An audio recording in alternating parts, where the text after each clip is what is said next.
It's me, Vicky Marie. Good morning, good afternoon, or good evening, wherever you are in this crazy world we're living in.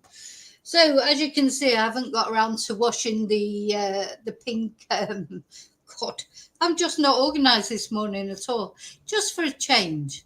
So I didn't have time to wash my hair, get the pink out of it. I haven't really had time to get ready. Anyway, never mind. I'm here. I'm here.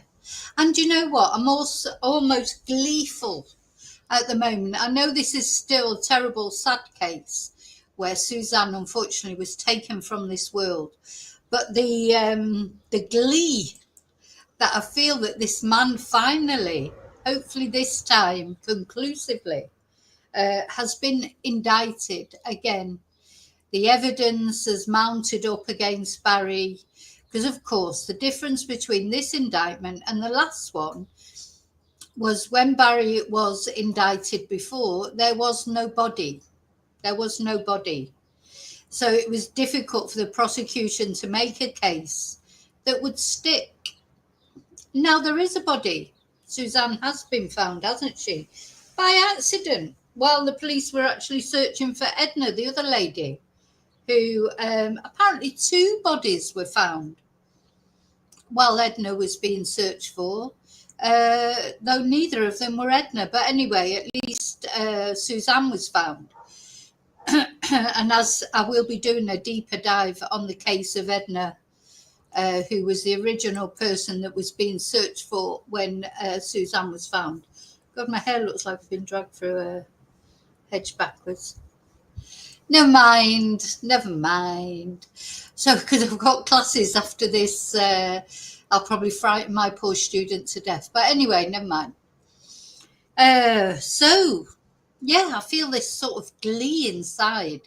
Is this man finally cooked? You know, is he finally not going to get away with it? He's walked around for 5 years as a free man. And also with the support of his daughters. The only people I feel sorry for in this case are their daughters, because they've supported their father. We're going to have a look at that.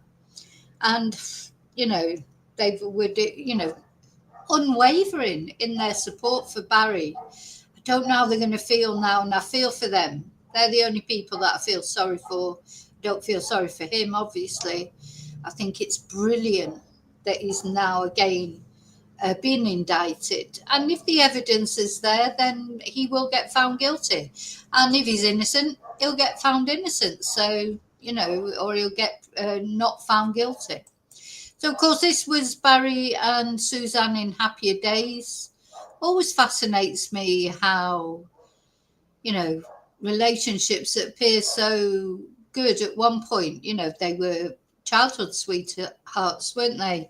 I think probably what happened, and I don't know, but to me it seems in this relationship, maybe Suzanne just outgrew Barry. You know, what she found attractive about him when he was young, maybe she stopped finding that attractive, like his hunting and his macho. Apparently he's a man's man. You know, maybe that just stopped being attractive to her, and she was looking for somebody nicer, because he hadn't been very nice to her at times. And I'm sure, you know, in relationships, 50-50, aren't they? You know, a lot of the time, maybe Suzanne wasn't very nice to him sometimes. I mean, she was having an affair, of course, when they finally split up. But do you know what? That's her prerogative, isn't it? If she decides she doesn't want to be in that relationship anymore.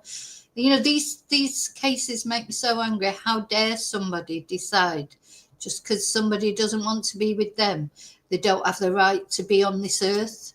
You know, because if you don't want to be with them, there must be something wrong with them. Must be mentally unstable because they don't want to be with me. You know, that's the sort of person Barry is. And unfortunately, that's very common, not only in men, but in women, isn't it? Well, what? You don't want me? Well, there must be something wrong with you. How dare you want your independence? How dare you want, you know, to start a new life. We've seen it with Anna Knezevich, David Knezevich. We've seen it in a million cases. I've had it happen to me in my life. I'm sure there's those of you out there that have had it happen to you in your life. Just this sort of cannot accept that somebody doesn't want you. You know, can't accept rejection. That's how this is how this story feels, isn't it? About poor Suzanne and Barry.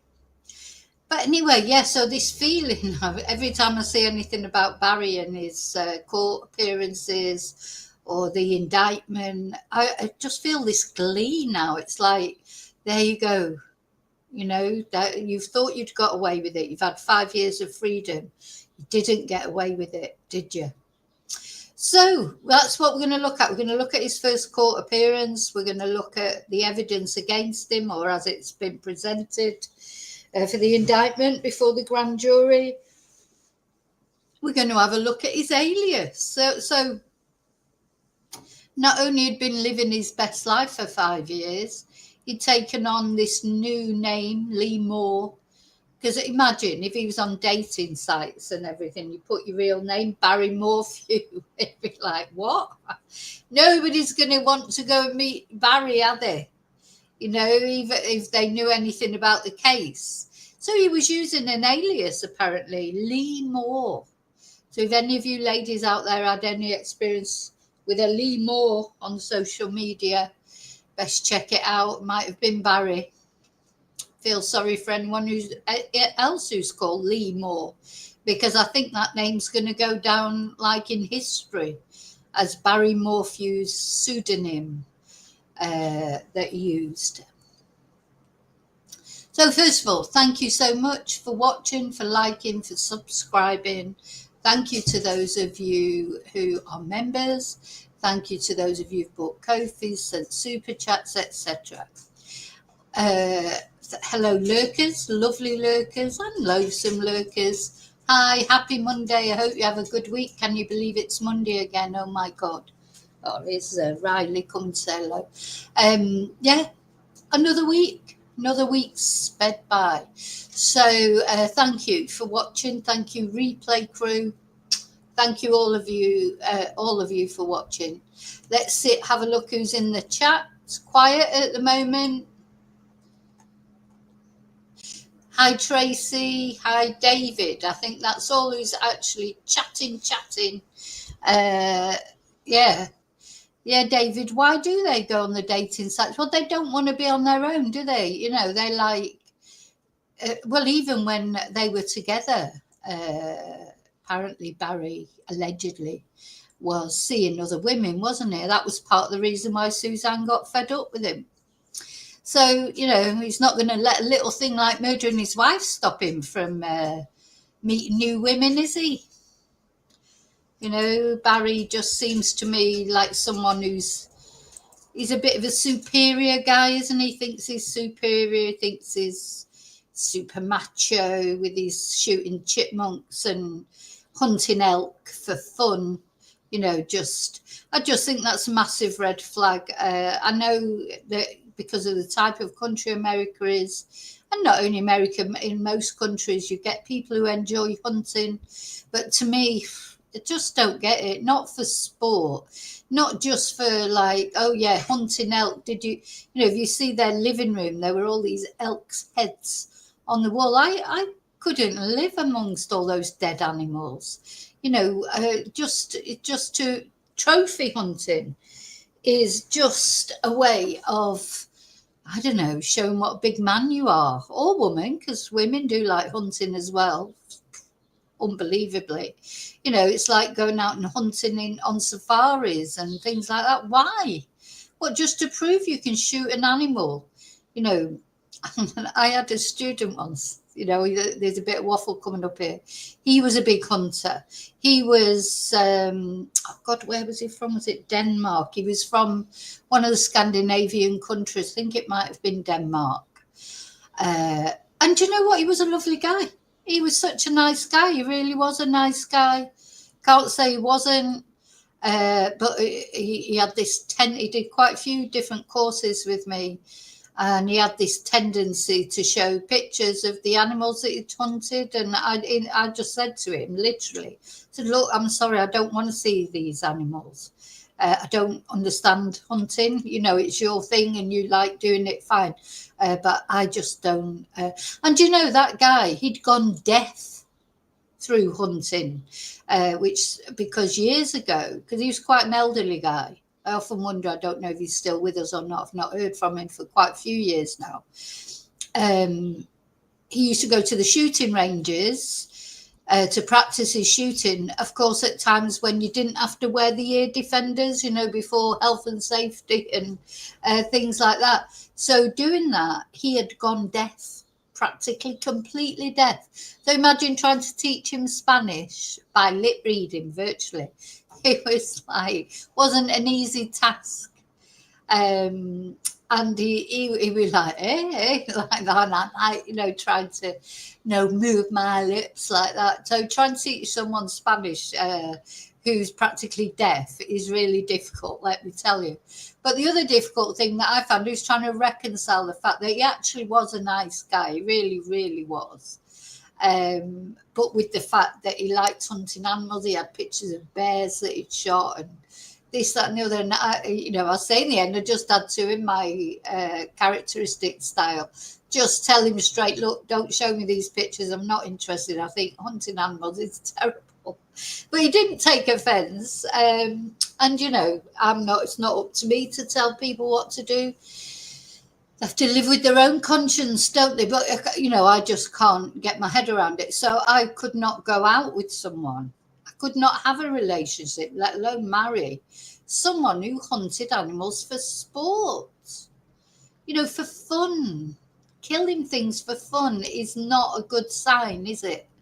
Not a good sign of someone's character, in my opinion.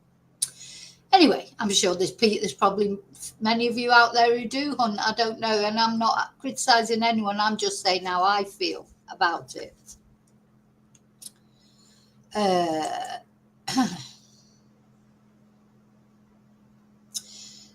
So yeah. Why? You know what? Like somebody was just Trace just asking that, why do people do it? Yeah, why don't they just get a divorce? The thing is, Barry didn't want a divorce. That's the problem. He wanted to be with, he didn't want her, he did not want Suzanne to be with anybody else. So I don't think it was even a money thing or whatever, it's a control thing. He didn't want Suzanne to be with anybody else. It's possible that day, did he find that she would be messaging the guy she was having an affair with? Is that the day he found out about it? These sort of people, they're control freaks. I don't know if some money maybe comes into it, but you know, he didn't want a divorce. She told him it was over and he didn't want it. So, and he couldn't accept, you know, that she had her right to do it. If he would have wanted a divorce, he would have been right down them divorce courts, wouldn't he? Calling her a stalker if she even, you know, said boo to him.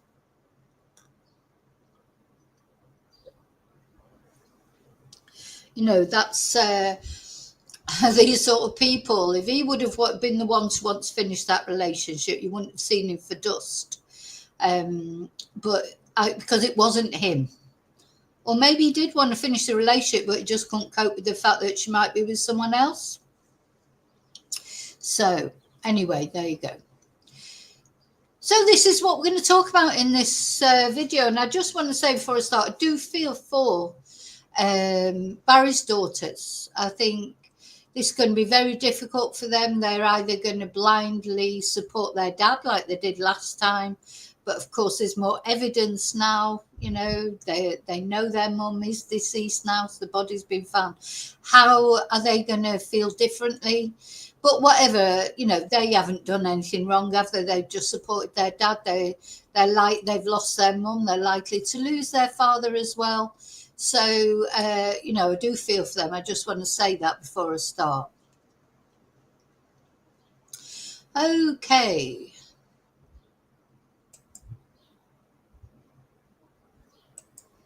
Where are we going to start? Just this, you know. Oh.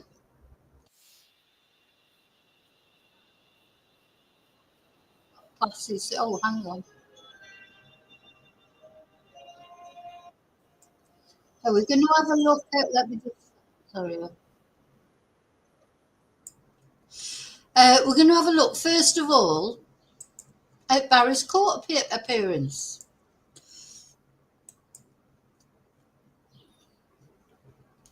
So I say court appearance, it says it's an Arizona court, but it's, just a tiny little, this is his first appearance since he's been indicted again. Good evening, sir. Can I get your name and date of birth? Barry Morphew, 10/17/67. Thank you, sir. And it does look like you are here today on a warrant from the state of Colorado, and they have indicated that they want to extradite you back to the state of Colorado. Did you get an opportunity to review that laminated card that was given to you today? Yes. Okay. So you have a choice to make here today. You have two options, and we're going to go over what your options are. So first, let's discuss what you're here for. There is, again, a warrant from the state of Colorado. They've indicated they do want to extradite you back to the state of Colorado related to an offense charge of homicide. In this case, you have the option of stating, I am ready to be returned to the state of Colorado. If you were to choose to do that. Now, I just have to keep breaking into this because this is the East Idaho News. They do you for, they do pick you up for copyright, these people. They've done it before, though, makes me angry when people pick up for copyright when, this is not their video. This is a video that's been released. But I suppose it's just me being lazy, not applying for the video. I could apply for the video, but we'll see. Maybe they'll pick me up, maybe they won't. That you would be waiving your rights to any hearings here in Maricopa County. You say, I'm ready for Colorado to come pick me up. If you choose to do that, you would be held here in the Maricopa County jails, non-bondable, for up to 30 days, giving Colorado 30 days to come pick you up. That 30. So there's his choice that he's just been given. He can agree to be extradited to Colorado, and then they've got 30 days to come and get him, but he can't have bond. You'll see they've set his bond so high now that, well, I doubt if he'll have the money to make his bond. But anyway, in this case, if he accepts the extradition to Colorado, there is no bond, and they've got 30 days then to take him to Colorado. 30 days would start tomorrow, so long as you do not have any local pending charges here in the state of Arizona. In the alternative, I could set a hearing here in Maricopa County on June 30th, 2025 at 1:30 in the afternoon. In this case, you would be stating you want to have an extradition hearing, and before you're extradited back to Colorado, you're demanding that both governors, the governor of Arizona and the governor of Colorado, sign a warrant requiring you to be extradited back to Colorado. So basically, you can delay it by asking for a hearing and, contesting the extradition. It's up to him. Does he want to contest? What do you think he'll say? Will he contest it, or will he just go with it? Before you do that. That process takes about 60 to 90 days.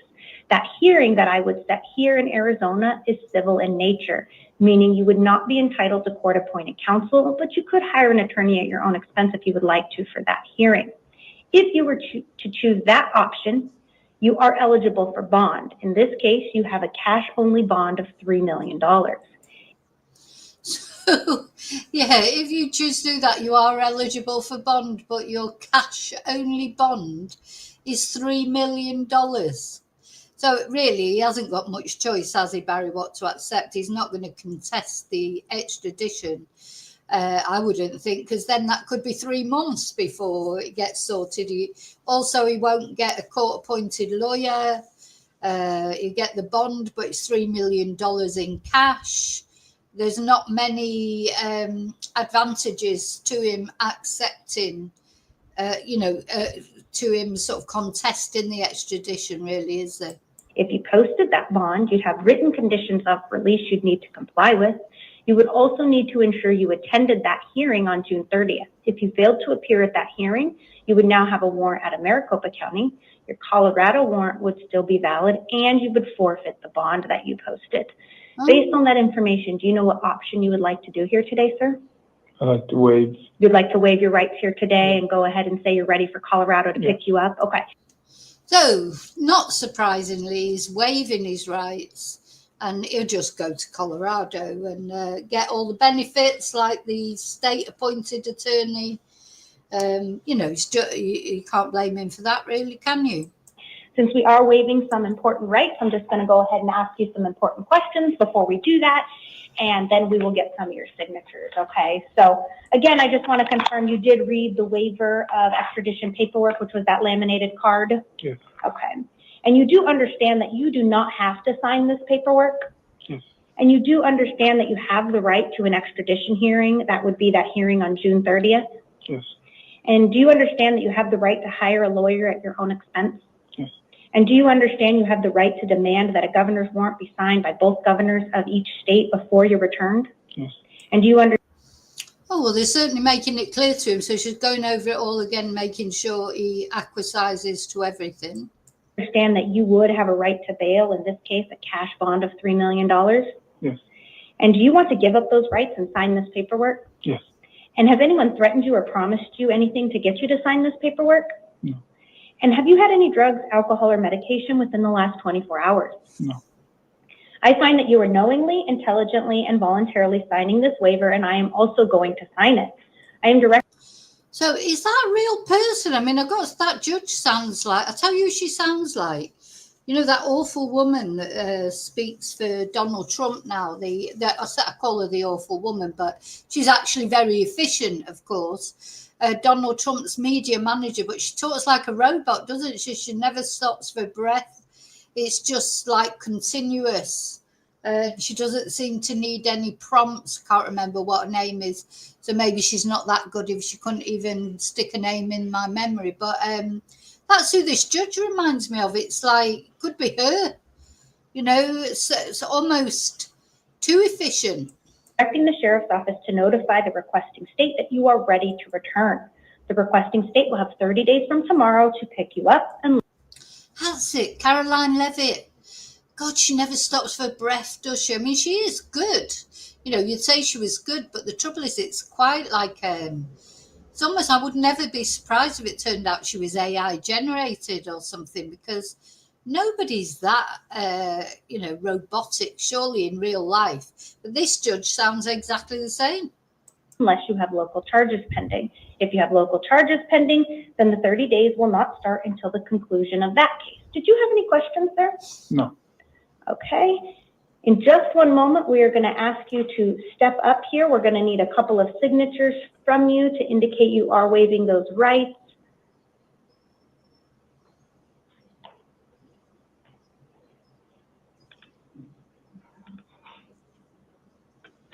Okay, are you ready for them? Yes. Okay, if you'll just come right over here, she'll tell you when to. So, let me just close that window. So, yes, that was how Barry agreed to extradition. Yeah, and he's, well, I presume has he already been extradited anyway? It doesn't matter. So he decided he was going to be extradited, and off he went. So good, good. So let's just have a look. I just want to have a look. I think there's a little bit. I'm going to have a look at a couple of what we're going to have a look at. Is a couple of, one in particular, news items, and then we're going to have a look on X at some of the things people have been saying on X. We're going to have a look at the actual warrant and sort of have a look at this. Why has he been calling himself by a different name, etc.?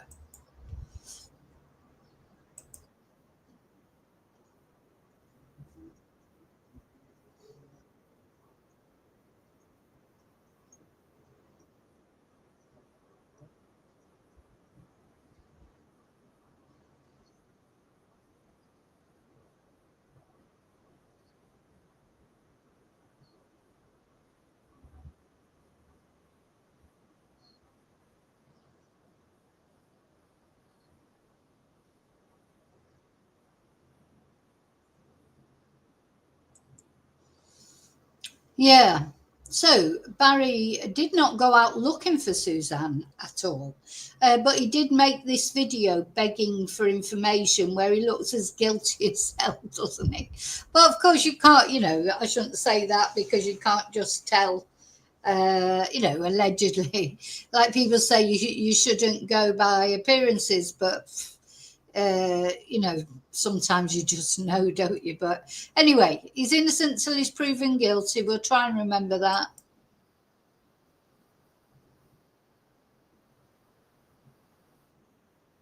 Yeah, everything he was saying, he was shaking his head, wasn't he? I love you, I want you back. No, I don't. No, I don't. No, I don't. Yeah.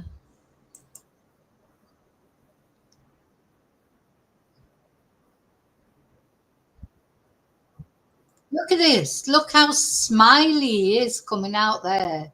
And they're smiling too. This woman, I feel so sorry for his daughters. They're going to have to go through all this again, and they'll either stick by him again or they won't. I don't know. They all look so happy there, don't they? But nobody looks happier than Barry, does it? He thought he's beat the rap.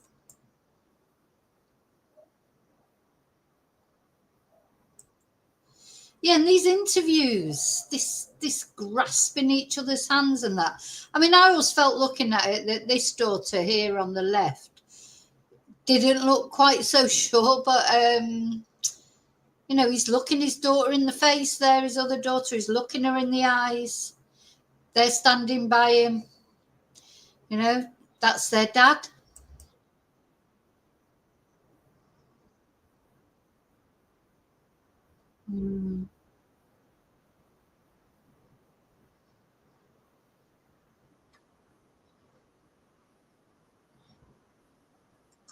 It's more hurtful to lose your life, though, Barry, isn't it? Yeah, isn't it more hurtful to lose your life than to lose your reputation and your integrity?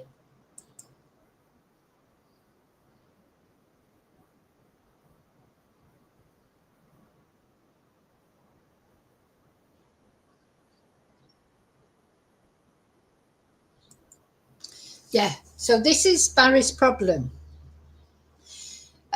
These sedation darts, and he is the only, we'll see the actual thing in a moment, he is the only civilian that has ordered this tranquilizer that was found in Suzanne's body. The only civilian in that area out of 6 million citizens. I think it's 6 million, but we'll see the full amount in a moment. Barry Morphew is the only person known to have ordered this sedative. So that's one of his biggest problems, isn't it? And also, that of course he was known to have these dart guns and sedatives because of his lovely hobby of murdering animals.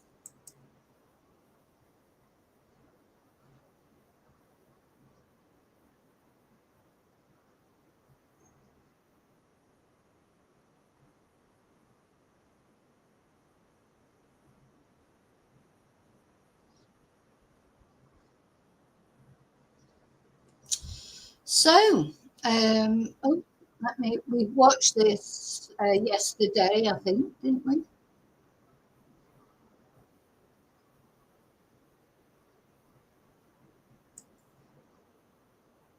Oh, I didn't share again, did I?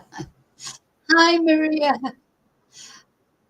Hang on, let me share again. Oh, I haven't done that for a while. Remember to share, remember to share. Right, I'm definitely sharing now. 5 years after a Colorado mother disappeared on Mother's Day, authorities have arrested her husband. He'd been released years earlier, and what he told ABC News at the time. Tonight, authorities on this sudden new turn and what's led to the arrest this time. Here's Mola Lengi. 5 years after Colorado mother Suzanne Morphew vanished during a bike ride near her home on Mother's Day, tonight, the stunning arrest. A grand jury indicting her husband, Barry, on charges of murder. When Suzanne first went missing, her husband pleaded for her return in this video. No questions asked, however much they want. I will do whatever it takes to get you back. Honey, I love you. And I want you back so bad. A year later, Barry Morphew was arrested and charged with her murder. But just days before trial, the charges were dropped. Morphew's daughters, Macy and Mallory, standing by their father through it all, sitting down for an interview with ABC News. We just know our dad better than anyone else. And we know he was not involved in our mom's disappearance. And Barry later asked if he was involved. Absolutely not. It's very hurtful to lose your reputation and your integrity. Suzanne Morphew's remains were found in a shallow grave. Police say an autopsy found traces of sedatives and tranquilizers. According to the new indictment, police found a dart or tranquilizer rifle, along with a needle cap in the dryer in the home. Investigators say at the time of the murder, Suzanne had been having a secret affair and discussed plans to divorce Barry Morphew with her close friend. Well, David, Barry Morphew maintaining his innocence. Tonight, he's in custody in Arizona, where he was arrested on the murder charge. Prosecutors now seeking his extradition back here to Colorado, David. Mola Lengi, our thanks to you. Okay, now, there was DNA found in the car, wasn't it? That apparently links back to known sex offenders. But the prosecution now is saying they can. Thing is, DNA can get in things. You know, I don't. It could have been a mechanic that worked on Suzanne's car at some time, and you know, that person was a registered sex offender or had done something in their past. I mean, apparently the prosecution are confident that they can show that that DNA is not consequential in this case. So, but we have to be aware of that because, you know, it's always a possibility. So let's have a look at some of the, and I will remember to share this time on X. So let's have a look at some of the things that they're saying on X. A lot they're saying. Oh, the thing I want to show you first, actually, before I start that. So this is the part of the documentation. Now, I got this off X. Do you know Plunder, the YouTube channel where she's very good with documents and things like that? And also the Docket, that's another YouTube channel, and X account. They're very good with obtaining documents. So that's where I got this document from. So I just want to let you know that. So, of course, I can't read it on there. Do I need my glasses? Where's my Aaron Patterson glasses so I can look down? So, yeah. So the bond is hereby set in the following amount, 3 million cash only. So that's why he didn't do that. Now, where does it say? It says here somewhere about his name. Is it on this one? Maybe it's on the next page. Oh, yeah, up at the top. Barry Morphew, also known as Lee Moore. So he's been using this name Lee Moore because, you know, I suppose he wouldn't want to tell anyone his name was Barry Morphew because people, apart from the fact he is quite recognisable, I think he's got quite a distinctive look. But I suppose if he was using a different name. So, yeah, Lee Moore is his pseudonym. So he's 5'10". What's that? 100 and something pounds. Can't read that very well. I don't know if you can read it on your devices or not, but we're going to go through it on Twitch anyway. Not Twitch, on X anyway. Yeah. Oh, those glasses make me go dizzy. So let's see, let's go. So I just Googled Barry Morphew on X. And then, yeah, this is Plunder. Paula Neal Mooney is the Plunder channel. Since when did Barry Lee Morphew start going by Lee Moore? And there's a few pictures on there. Let's have a look. Poor Suzanne. So she's quite petite, isn't she? You can see that he's quite muscular. That's him coming out of the court the last time. Oh, my God, he's so happy. Which, of course, you would be happy. But it depends whether do we believe him or not. So here it is. That's a bit closer up where I can see it. Yeah. So race white, gender male, height 5'10", weight 195 pounds, hair blonde, eyes blue, born in Indiana, no tattoos. And Barry Morphew, also known as Lee Moore, and his date of birth is the 17th of October 1967. I think that makes him a Scorpio, I think.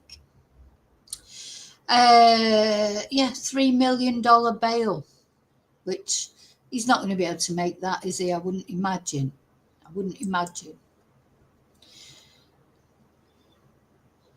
So Plunder, she works closely with the docket. So this was his booking photo. This is his mugshot. Yeah, don't look so happy there, do you, Barry? He apparently was pulled over there. Now, this is an interesting. I mean, Plunder makes me laugh the way she says, "Oh, hi, little lady." What's the comment she puts on there? Well, hello there, little lady. My name is Barry Lee Morphew. I mean, Lee Moore. Do you come here often? Oh, my God, just the thought that you might have been chatted up by Barry Morphew. Dear me. Scary, isn't it? You just don't know who you're meeting. Just don't know. Yeah, so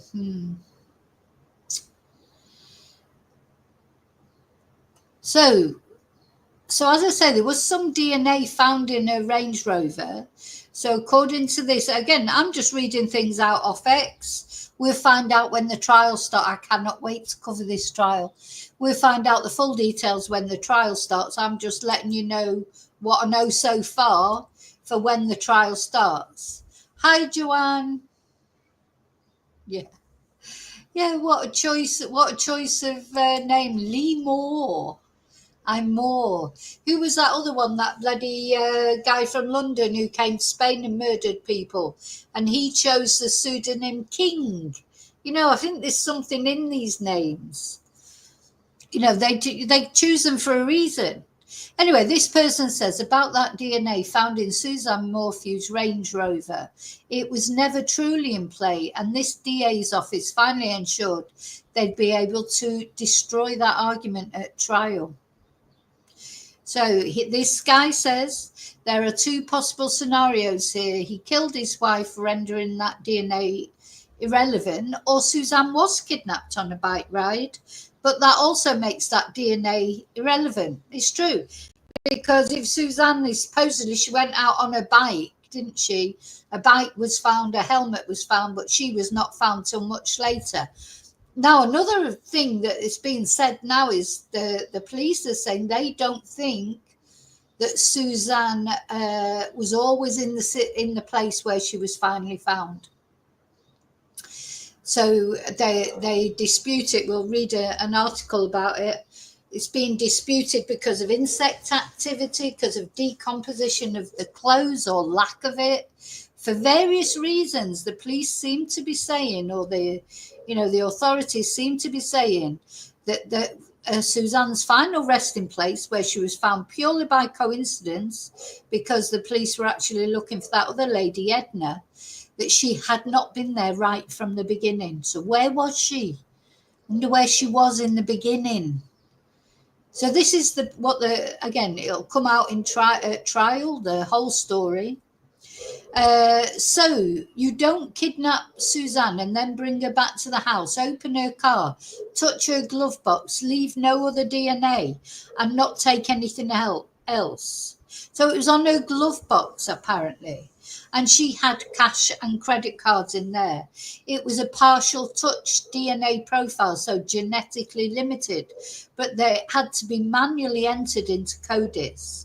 As a result of the limited genetic markers, they received multiple potential matches. So the thing is, it wasn't a full thing, so they're easily going to be able to discredit that.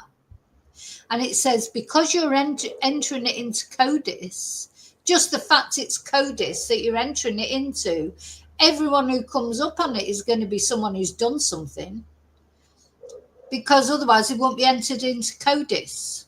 Do you see what I'm saying? So those matches are obviously going to be mostly violent and sexual crimes, because, you know, if you find a partial print and you have to enter it manually into CODIS because you can't check for a complete match, you just, because it's so limited, you can only check for partial matches. Obviously, anyone who comes up on CODIS database is going to have a record, or at least have been arrested for things, aren't they? Because otherwise they wouldn't have gone, I admit, they wouldn't have gone in CODIS in the first place, would they?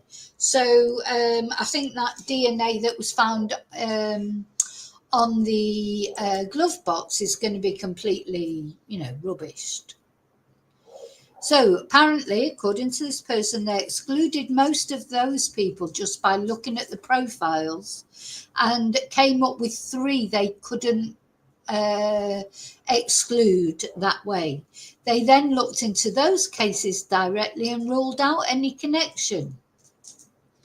So one of those matches was a falsely reported crime and the others were dubious. So if you're entering DNA into CODIS and coming back with multiple people or cases, that tells you all you need to know about the quality of this DNA. Though some people played it up and people swallowed it hook, line and sinker, sex offender DNA in her car. Well, we know about those sort of clickbait headlines, don't we? We don't do those on this channel. Apparently they've closed that door, but again, we'll find out at trial. What does it say here? So on May the 11th, 2020, authorities commenced a search of the Morphew residence that spanned several days. The state of the residence and vehicle showed no signs of a break-in or an intruder. Even with no signs of a break-in or intruder, law enforcement collected items of potential evidence and DNA swabs. DNA analysis of the swabs collected produced several DNA profile mixtures consistent with what would be expected in the common areas of a home or a vehicle. The mixture profiles were processed through the offender databases and were compared to the profiles of known individuals who may have been present in the vehicles or the residence. The results did not lead to any stranger or intruder suspects. An expert in DNA analysis testified that law enforcement provided analysis with one of the partial profiles developed from the glove box of Suzanne Morphew's vehicle for further investigation using a keyboard search. And this allowed for additional comparisons to profiles in more databases with less stringent quality control standards than the National DNA Index System. That expert testified there were matches to outside databases nationwide, and the term match used by DNA analysis does not mean identical. Rather, a match only means there were other profiles that could not be excluded as the limited number of loci available from the partial profile for comparison. So, anyway, just summing it up, law enforcement investigated those 3 partial matches and found no connection to the case. So that sort of outlines that, doesn't it? So lots of nice pictures of Suzanne, unfortunately also pictures of Suzanne with Barry. And now what I'm looking for. Oh, this is Edna, who was the Edna Quintana. I am going to do a more deep dive on her, on her case. So yeah, now let me read. Where is the thing? I've got the document somewhere, or it's here on here somewhere. Oh, here. So this is interesting. This is what I was talking about earlier. The indictment also details evidence that suggests that Suzanne Morphew's body did not decompose in the shallow grave in Saguache County, a lack of bug activity or animal predation on the remains, and a lack of decomposition in the clothing. So, is it that Barry put Suzanne there? Did he have Suzanne somewhere else originally? And did he put Suzanne there later? And of course, he did not know that a woman,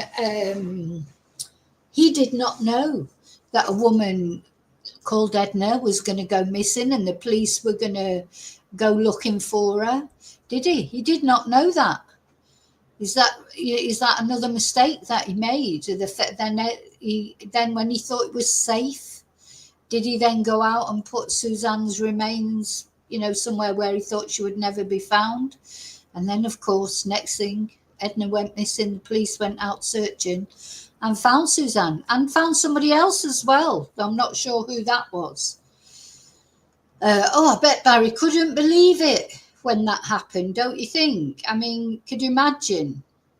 I would have liked to be a fly on the wall when he found out that Suzanne's remains had been found.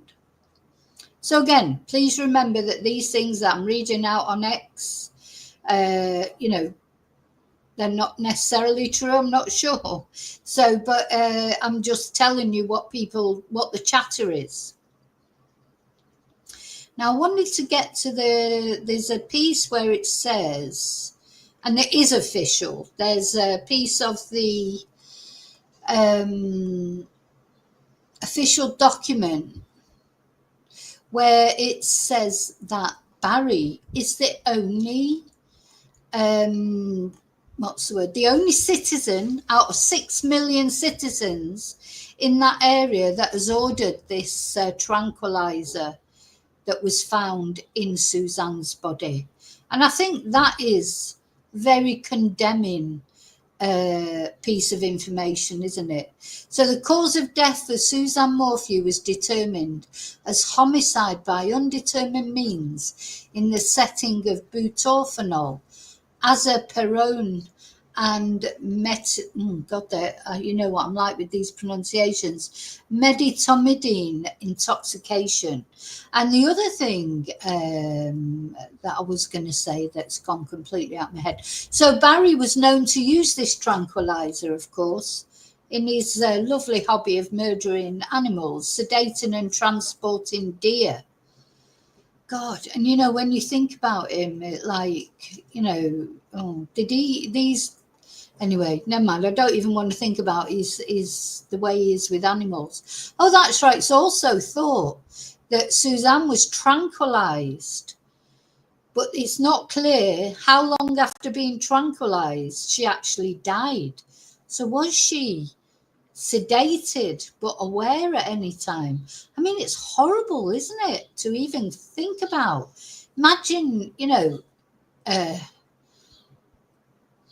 it's hard enough to think of, doing things like that to animals. And then to think that he's allegedly used that experience that he's got in sedating animals to sedate his own wife. And how much was she aware of? How long was she alive for? It just doesn't even bear thinking about. So, yeah. So they established her cause of death as homicide by undetermined means.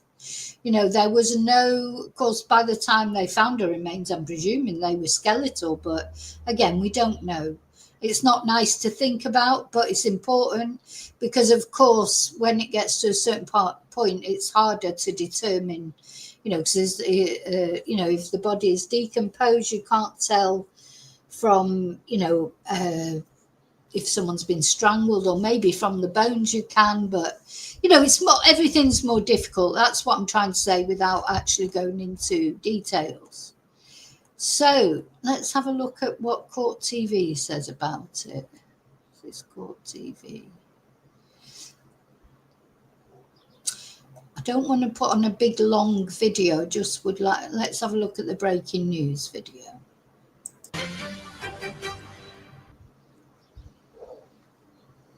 Oh.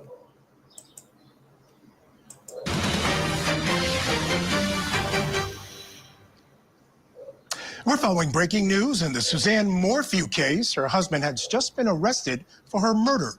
Barry Morphew was indicted by a grand jury on Wednesday, charged with first-degree murder in connection with his wife's death. Suzanne disappeared while taking a bike ride on Mother's Day in May of 2020. Her remains were found 3 years later in 2023. Barry Morphew was taken into custody today in Gilbert, Arizona. He will be extradited to Colorado to face the charges. This is the second time Barry Morphew has faced murder charges in connection with Suzanne's death. A judge dismissed without prejudice the first case against him in 2022, very close to the beginning of his trial.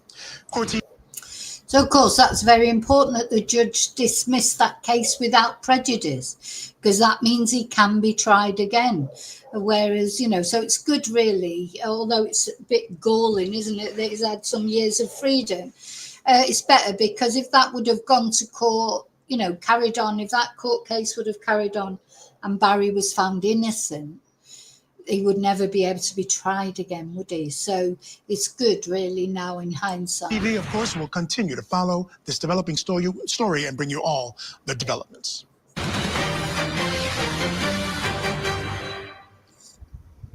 We're following breaking news in the Suzanne Morphew case. Her husband has just been arrested for her murder. Now, apparently, again, this is just what people are saying. We've got to wait for the trial, really. There's a lot of data. It'll be one of those with the phone data again, won't it? Let's have a look at this. Can I get your name and date of birth? Barry Morphew. New details tonight on the murder case involving Barry Morphew. He's in an Arizona jail cell tonight after a grand jury indicts him again for the murder of his wife. The killing happened in Colorado, but the first charges were dropped years ago over prosecutorial misconduct. And today we spoke with attorney Ben Taylor about the challenges in this case. For the second time, a Colorado husband is charged with killing his wife. Can I get your name and date of birth? Barry Morphew. Barry Morphew was living in Gilbert when he was arrested Friday, appearing in a Phoenix courtroom on extradition orders. And do you understand that you would have a right to bail, in this case, a cash bond of $3 million? Yes. But 5 years ago, his wife, Suzanne Morphew, first went missing on Mother's Day. In 2021, prosecutors charged her husband with murder. Our belief is Suzanne is not alive at this time. Then the case took a stunning turn in 2022. A judge dismissed charges against Morphew, finding prosecutors withheld evidence. Lead prosecutor Linda Stanley ultimately disbarred because of the case. Arizona attorney Ben Taylor says, gosh, that's what, withheld evidence. What is it? Somebody was actually disbarred. Now, I wasn't aware of that. So, anyway, we're at another time now. That won't matter this time around. The fact that the prosecutor was disbarred in the first case, that most likely won't come up in front of the jury at all unless the jurors have read about this case in the media. In 2023, police found Suzanne's body.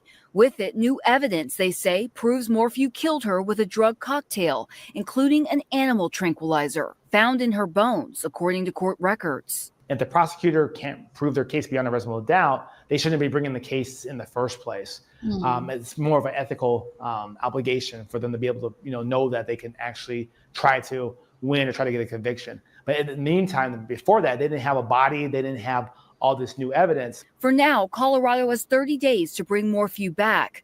But what he was doing in Arizona may factor into the case. Witnesses who may have seen him do anything in Arizona, his demeanor, his mannerisms, these people in Arizona who witnessed him, who actually helped get him arrested, might be able to testify in the Colorado case to help get him convicted in the future. Yeah, so, what was he doing in Arizona? Anyway, all that is to come out at the end of the day, isn't it? We don't know at the end of the day, the authorities have released enough information that they need to release to say why he's being arrested again. He's gone to the case has gone to the grand jury. It's been it's been decided to take him to court. And unfortunately, we're going to have to wait till the trial itself to find out all the details. aren't we? But I can't wait. I literally cannot wait for this trial because it just makes me feel happy. I mean, if he's guilty, of course, I know I have to keep remembering to say that. You know, allegedly, if he murdered Suzanne, I just think it's just so good that he thought he'd got away with it for all these years, and then he hasn't. You know, but the police have got to prove it. The burden of proof is on the prosecution. You know, Barry is still innocent until it all comes to court.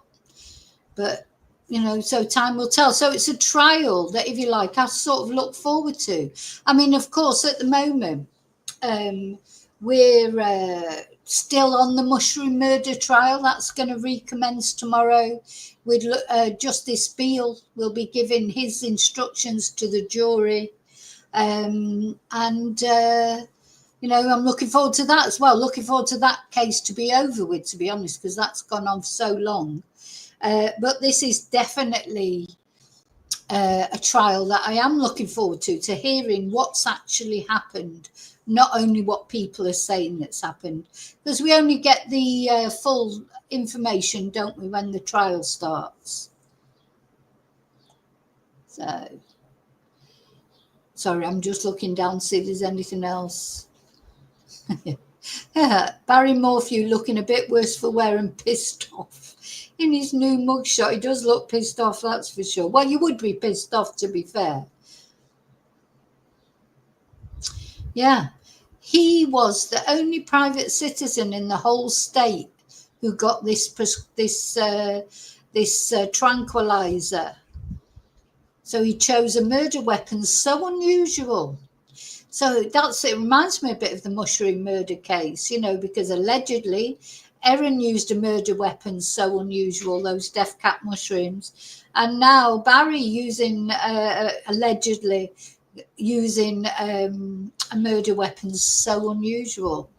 But so unusual because this highlighted bit at the bottom here says, ultimately, the prescription records show that when Suzanne Morphew disappeared, only one private citizen living in that entire area of the state had access to the BAM, and that was Barry Morphew. So, you know, is that what's literally going to hang him? I don't know if they have... I don't know if they have, death penalty. I don't think they do. I don't think the death penalty will be on the table. But anyway, it'd just be nice to see him sort of. And really, to be honest, it's got to be good for him, because if he is innocent, should he be innocent? It's better that he has his trial and gets found innocent, isn't it? Rather than it hanging over his head forever. So, you know, it's got to be, I know he will be pissed off, of course, because he's been taken into custody. But if he's innocent, he should be looking forward to the trial and clearing his name, shouldn't he? And yeah, it'd be interesting to see if his daughters are still supporting him. So as you say, David, there are plenty. We've been cheated of one trial, which of course is the David Knezevich trial. That won't be happening because he decided to delete himself and escape justice that way, or so he thinks. Of course, we've got Stephen Stern's trial coming up at some point. We've got Samantha Murphy's alleged murderer's trial, Patrick Stevenson coming up in September. Still haven't heard anything about Samantha being found. That's something that I check every day. You know, there are certain cases that I just, you know, I return to every day, just see if there's any news. Unfortunately, not. As far as Samantha Murphy, the Australian Samantha Murphy case is concerned. So, yeah, we've got a few trials probably coming up, and it's always so gratifying when they come to trial, because that's when we find out what real evidence the police have, because, you know, the police go very quiet, don't they? Especially in Samantha Murphy case, for example, but in all cases, really. there's like silence, isn't there, in the build up to the trial, because they don't want the trials to be compromised. And then as the trial goes ahead, then we get to find out more details, don't we, about, you know, what actually the evidence is, and things become clearer normally, don't they? So okay, so I just wanted to show you that. I know it's not good news, and poor Suzanne is not coming back, I know that, but it does feel good to know that this guy, you know, who was once a loving husband to her, supposedly, yeah, let's have a look at his face again. Yeah, he does look at, and do you know what? Even though he might, I mean, this is only 5 years on from when he was seen coming out of court. Let's get that picture up. 5 years. Look how much he's aged. Do you know, what do you think? Do you think he sees Suzanne? I hope she's haunting him. I had a picture of his daughters somewhere. I can't find it now. I hope she's haunting him. I hope he sees her face every night before he falls asleep. I really, really do. Right, let me find a picture of him again. He's certainly not aging very well. That's what guilt will do to you.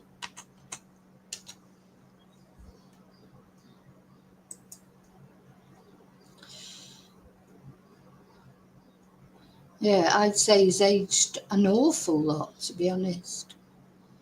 I'm looking for a picture of him sat with his daughters.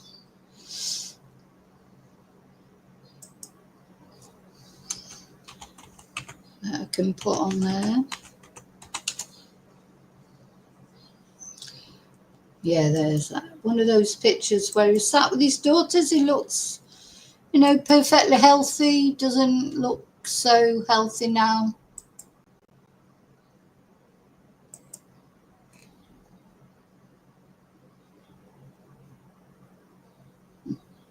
I can't find it. I've just downloaded a picture. Oh, there it is.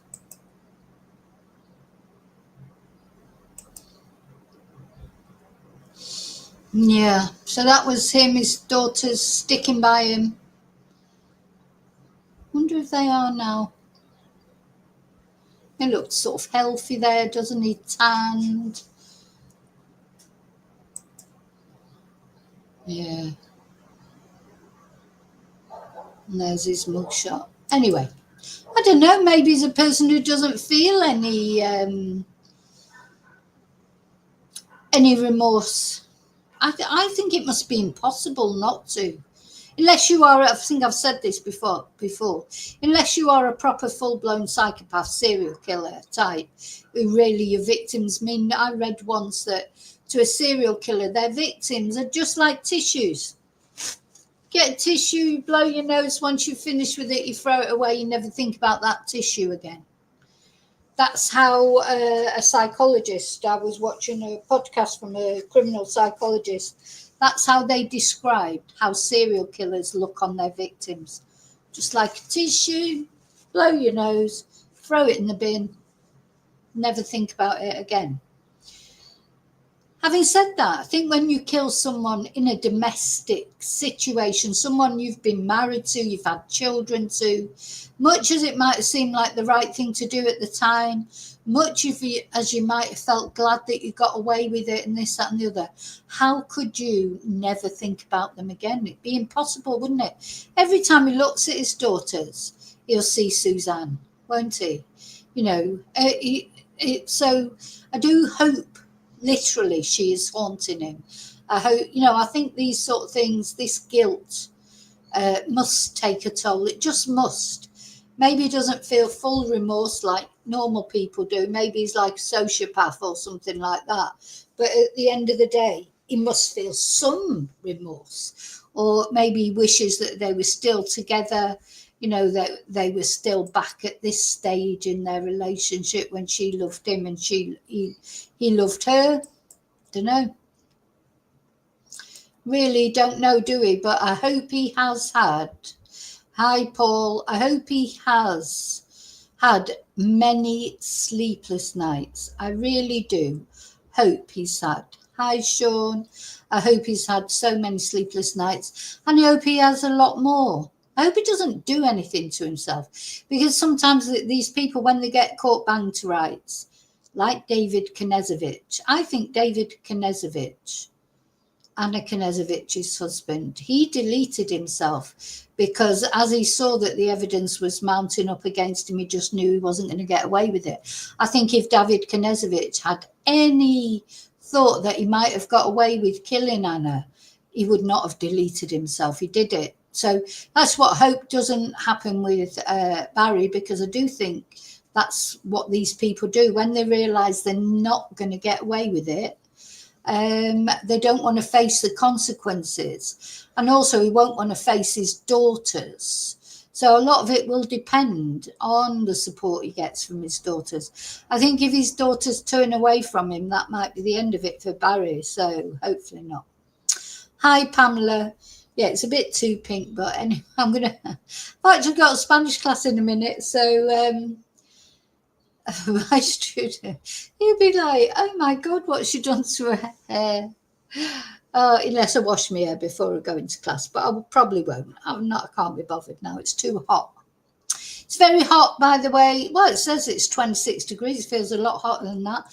I bought a new fan yesterday. It doesn't work. So I put it, or took me ages to put it together. I turned it on. It worked for an hour. Then it just stopped working. So I've got to dismantle it all again, put it back together again, just to make sure that it's definitely not working. It's not something I did wrong. And then if it still doesn't work, I've got to send it back. I hate sending things back. I hate it. Anyway, listen, that's just a small problem in the scale of things, isn't it? Okay, so I hope you have a good day, good morning, good afternoon, a good evening, whatever you're doing, wherever you are. Hey, Bluebell. Yeah, you will need to catch up probably, Bluebell.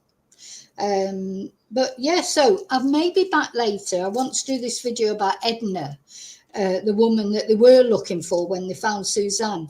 Trouble is, it's just so hot now in the day. I don't know if I'll be back today to do it. I can't do it tomorrow morning because we'll be back on the mushroom trial. But what I might do is get the video ready and then present it as a premiere or something like that. But anyway, I don't know. I'll be back at some point. So yeah, don't forget to leave your fingerprint on the like button. Please subscribe if you're not already subscribed. And thank you so much for caring about Suzanne. And let's hope that if he's guilty, of course, only if he's guilty, that justice is served for Suzanne. Bye. Oh, it helps if I turn the stream off, doesn't it?